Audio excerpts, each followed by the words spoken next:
Համասը ոչ այնքան խմբավորում եւ կազմակերպություն է, այլ Համասը ավելի շատ գաղափար է,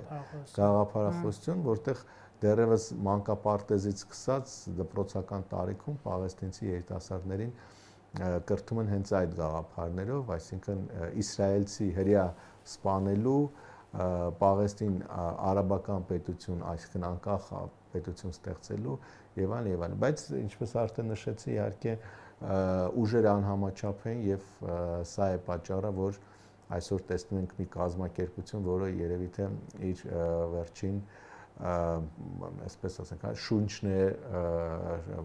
Համասը Պաղեստինի տարածքում, բայց մի կարևոր հանգամանք այս ռազմական գործողությունների արդյունքում կարծում եք երկու տարվա իհարկե դե մեծ հաշվով ամբողջովին վերնախավը գլխատված է մի քանի անգամ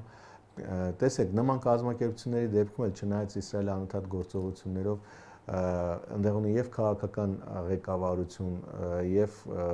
ռազմական ղեկավարություն, որում քաղաքական ղեկավարության մի հատվածը Պաղեստինից դուրս է, մեկ այլ հատվածը Պաղեստինի ներսում է։ Այդպես Իսրայելը տարբեր գործողությունների ընթացքում մի քանի անգամ այդ ղեկավարներին հեռացրեց ասպարեզից, բայց այդ կազմակերպության տրամաբանությունը այնպեսին է, որ անձերով պայմանավորված չէ։ Իրենք ունեն պատրաստի ուրեմն դերակատարներ, որոնք շատ արագ կերպով կարող են ստանձնել կազմակերպության ղեկավարությունը, բայց որպես ազդեցիկ կառույց Պաղեստինում մեծ հաշվով այլևս այս կազմակերպությունը էական ազդեցություն չունի։